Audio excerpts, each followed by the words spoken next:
Welcome back to Croasdaile Podcast. I'm your host, Jim Hastings, and we're having another edition that's coming on to Touchtown right now, or as soon as we can get it all together. So look around, go back and check out the first edition from last week or 2 weeks ago, and this one. And we've got more coming. I have with me Jan Perry, and she's going to be our guest today. So let me ask you the first question. Tell me the history of Jan Perry. Well, came from the Midwest. I went to Drake University in Des Moines, Iowa. And from there, I went to the University of Oklahoma, where I did some graduate work and raised a family. And while I was working on my dissertation, I took flying lessons, and I learned to fly and got my pilot's license, and that was a big change in my life. So I ended up with a career with the FAA at the Aeronautical Center in Oklahoma City, and I worked there until 2000, excuse me. We retired in 2000. Forgot. We did a lot of avocational flying with my husband. My parents lived on the West Coast, and we had kids on the East Coast. And so we did a lot of traveling by airplane, but once we retired, we decided we wanted to settle back and get a good look at the USA at our leisure. And we wanted to spend winters in the South where it was warm.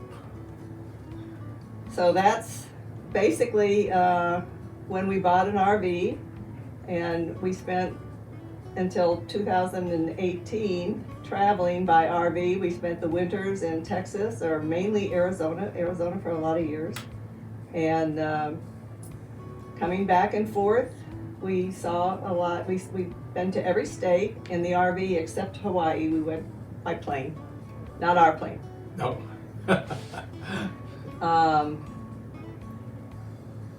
We knew we wanted to find a different location to retire in, and actually the RV parks that we stayed in the winter were similar to Croasdaile in a lot of ways, because they had a lot of activities and exercise classes and brought in entertainment, and so there were a lot of similarities, and we thought about retirement communities and started looking at them.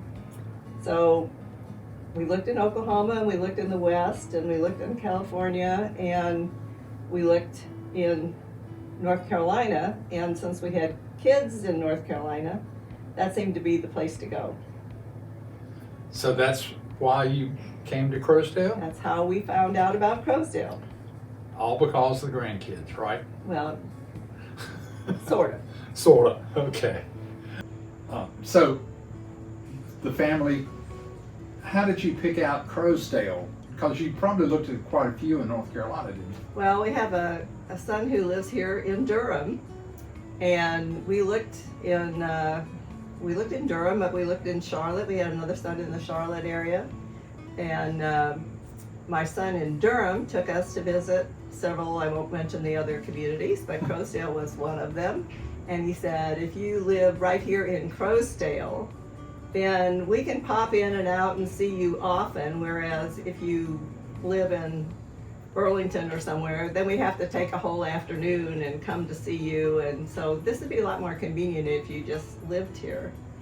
So we decided that we would, and we finally we'd been on the list here for quite a while before we decided we were ready to move in, and we kept thinking that we were too young, and then when we finally signed up for the expansion, it turned out we were among the older people to move in that expansion. So that just goes to show you how your perspective can change. Yes. Charlie got tired of driving and just announced one day, "I'm done." And at that time, we were waiting for. We had a place in a park home when they were finished, and we thought they were going to be finished in 5 or 6 months. So we rented an apartment across the street at Woodstone. And while we were at Woodstone, which turned out to be a year and 3 months is actually what it turned out to be. Croasdaile is not known for finishing their projects on time. But anyway, while we were living over there, since we didn't know anybody in the community, had not lived here before, we were looking forward to making some inroads. And we started going to church here and noticed the gift shop, and I decided to volunteer in the gift shop. So I started activities here before we ever even moved here. And I was working on Sunday afternoons, and it turned out that the gal who worked with me in the gift shop was Carol Mulder, who also was waiting to move into Park Home and lived in Woodstone, and we had not met before. So it gave me an opportunity to see a lot of what goes on and to meet some people in the community, and it was a really good experience, and I'm still volunteering on Sunday afternoons. A lot of other activities as well. Well, now that you brought up the gift shop, tell me what you do in the gift shop, and do they need any more help? Oh boy, Helen will love you for this. Helen Griffith has managed the gift shop, and when I first started working there, I was sure she was a paid employee, but she is actually a volunteer. She works a lot of hours. But the gift shop carries a wide range of merchandise. They carry things for people who can't get out anymore. They stock things like things like you would find in a hotel or motel, the toothbrush and the aspirin and a million other little grooming products and health products. And those are for the people who can't get out and about or don't want to run to the drugstore right now, but they carry wonderful greeting cards. We have one of the best greeting card selections in Durham, I'm sure.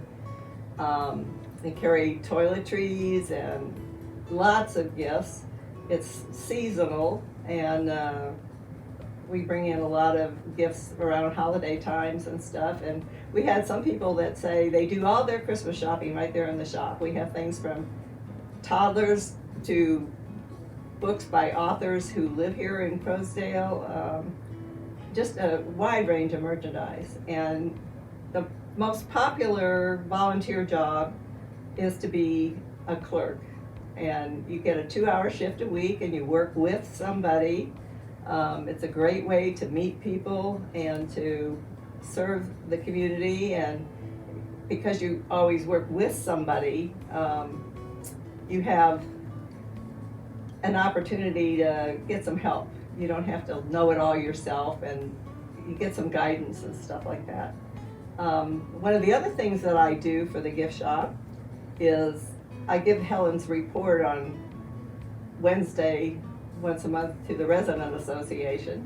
And incidentally, the gift shop provides all the funding for the Residents Association. So anything that the association needs to do, that wants to do, that costs money, that money is provided by the profits of the gift shop. So it's a way to really serve your community by volunteering. But another thing that I do as a volunteer, besides get up and make a fool of myself in front of the Residents Association, is we have a publication here called The Village Voice, and gift shop has a 1-page ad. I do the ad, but I could really use a replacement because I have no background in arts or graphic arts or anything like that, and somebody that has a little bit of knowledge could do so much better job than I, and you can do it at your own pace, at your own time. So I put a plug in for that if there's anybody watching that would like to serve the community. You've heard it all from Jan about what is needed at the gift shop.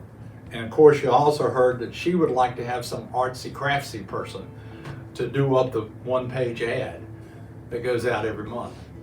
So if you're interested in volunteering at the gift shop, stop by and see Helen or see Jan, either one, but they'll be great to help you and help you make a decision and see if you can.